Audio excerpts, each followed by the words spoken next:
Hi friends, చాలామంది మన teachers అందరూ మన శాలరీ పర్టికులర్స్ మొబైల్లో ఓపెన్ అవ్వట్లేదని చెప్పేసి నాకు పర్సనల్గా కాల్ చేయడం చాలాసార్లు జరిగింది.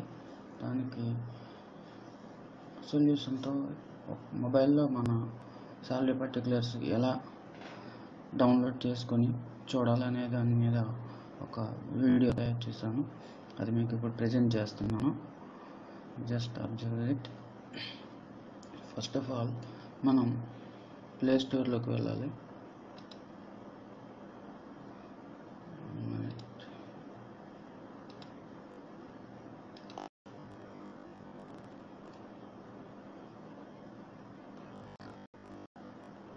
మన ప్లే స్టోర్లోకి వెళ్ళిన తర్వాత ఇక్కడ సెర్చ్ బార్లో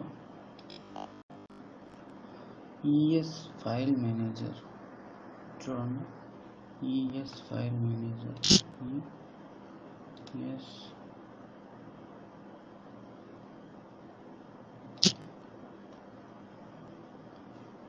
ఈఎస్ అని కొట్టగానే వచ్చింది చూడండి. ES file explorer file manager అన్న ఒక ఆండ్రాయిడ్ యాప్ ఒకటి ఉంటుంది. అది ఒక ఫైల్ మేనేజర్. దాన్ని సెర్చ్ చేయగానే ఇది ఆల్రెడీ నేను ఇన్స్టాల్ చేశాను కాబట్టి నాకు ఇక్కడ ఓపెన్ అన్న ఆప్షన్ కనిపిస్తుంది. లేదు మన మొబైల్లో ఇది ఇన్స్టాల్ కాకపోయినట్లయితే ఇక్కడ ఇన్స్టాల్ అనే ఆప్షన్ వస్తుంది.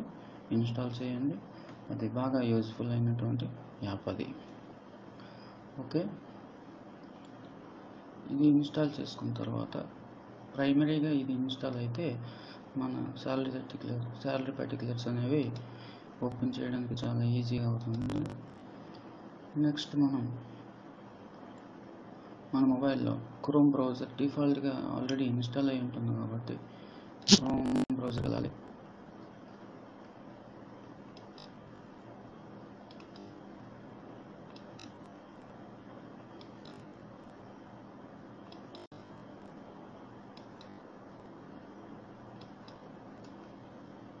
ఇక్కడ చూడండి, క్రోమ్ బ్రౌజర్ అక్కడ ఉంది. ఓకే, దాన్ని ఓపెన్ చేశాను.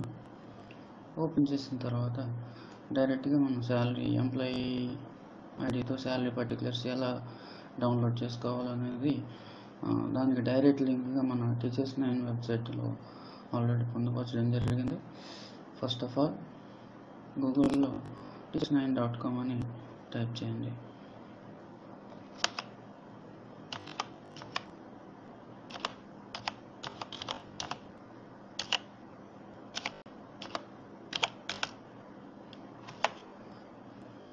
teachers9.com అన్న మన వెబ్సైట్ ఓపెన్ అవుతుంది. ఇందులో ఈ మెనూ బార్ మీద క్లిక్ చేసినట్లయితే ఒక డ్రాప్ డౌన్ ఓపెన్ అవుతుంది. ఇందులో యువర్ శాలరీ పర్టికులర్స్ అన్నది ఒక ట్యాబ్ ఉంది. దాని మీద క్లిక్ చేసినట్లయితే కనుక ఆ పేజ్కి మనల్ని వెబ్సైట్ వెళ్తుంది. ఓకే, అది ఓపెన్ అయిన తర్వాత ఇక్కడ ఎంప్లాయీ కోడ్ దగ్గర మన ఐడి టైటిల్స్ ఉంటుంది. నా ఎంప్లాయీ ఐడి టైప్ చేశాను. టైప్ చేసిన తర్వాత పక్కన ఉన్నటువంటి ఎక్సెల్ రిపోర్ట్ అన్న దాని మీద క్లిక్ కొడితే అప్పుడు వెంటనే ఏమవుతుందంటే డౌన్లోడ్ అడుగుతుంది. ఇండెక్స్ PHP అన్న పేరుతో మాత్రమే ప్రతి ఒక్క శాలరీ పర్టికులర్స్ ఈ పేరుతో మాత్రమే మన ఫోన్లో డౌన్లోడ్ అవుతాయి. సో డౌన్లోడ్ చేయాలా వద్దా అన్నదాన్ని అడుగుతుంది. ఓకే, ఇక్కడ నేను డౌన్లోడ్ చేయాలని చెప్పేసి డౌన్లోడ్ అన్న ఆప్షన్ కొడతాను. డౌన్లోడ్ అయిపోయింది. సో ఇప్పుడు మన శాలరీ పర్టికులర్స్ అనేవి డౌన్లోడ్ అయిపోయాయి. ఇప్పుడు మళ్ళీ మనం మెయిన్ బార్లోకి వచ్చేసింటారు. మనం ఆల్రెడీ ఇంతకు మునిపే ఇన్స్టాల్ చేసుకున్న ఈఎస్ ఫైల్ మేనేజర్లోకి వెళ్ళి చూడండి, ఇది ఉంది ఈఎస్ ఫైల్ ఎక్స్ప్లోరర్ అన్న యాప్లో. ఈఎస్ ఫైల్ ఎక్స్ప్లోరర్ అనే యాప్ ఓపెన్ చేస్తాను. ఓపెన్ చేసిన తర్వాత ఈఎస్ ఫైల్ ఎక్స్ప్లోరర్లో ఆఫర్స్ వస్తాయి. ఓకే, ఇంటర్నల్ మన క్రోమ్ డౌన్లోడ్ అయినటువంటి ఫైల్ ఎక్కడ ఉంటుందంటే ఇంటర్నల్ స్టోరేజ్లో డౌన్లోడ్ అనే ఫోల్డర్ ఒకటి ఉంటుంది చూడండి, మీకు మౌస్ చూపిస్తున్నాను. డౌన్లోడ్ అనే ఫోల్డర్లో ఉంటుంది. ఈ డౌన్లోడ్ అన్న ఫోల్డర్ మీద కానీ మనం క్లిక్ చేసినట్లయితే ఓపెన్ అవుతుంది. ఫస్ట్ స్టార్టింగ్ index.php అన్న ఫైల్ అనేది ఉంటుంది. ఇది మామూలుగా కనుక ఈ ఫైల్ ఎక్స్ప్లోరర్ కాకుండా మనం డిఫాల్ట్గా ఉన్నదాంతో ఓపెన్ చేస్తే ఓపెన్ అవ్వదండి. ఇప్పుడు దీని మీద క్లిక్ చేయగానే చూడండి, ఓపెన్ చేయడానికి ఏ యాప్ కావాలి అని అడుగుతుంది. ఇందులో HTML వీవర్ అన్న option only ES file explorer అనే అప్లికేషన్లో మాత్రమే ఇది కనిపిస్తుందండి. సో అందుకే మనం ఆ అప్లికేషన్ ఇన్స్టాల్ చేసుకోవాల్సిన పరిస్థితి.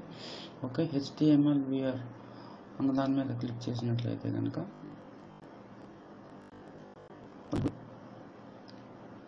చూసారా, నా శాలరీ పర్టికులర్స్ మొత్తం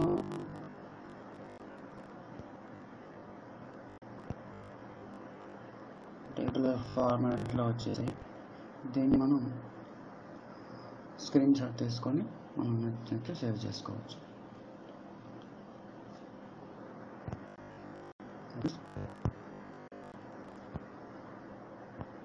ఫుల్ మినిమైజ్ తీసుకొని ఒక స్క్రీన్ షాట్ కనుక తీసుకున్నట్లయితే కనుక మనం దీన్ని ఒక ఇమేజ్ ఫార్మాట్లో మన ఫోన్లో సేవ్ చేసుకొని ఎప్పుడు కావాలంటే అప్పుడు చూసుకోవచ్చు. Okay, thank you for watching this video. ఈ వీడియో మీకు నచ్చినట్లయితే షేర్ చేయండి. Thank you.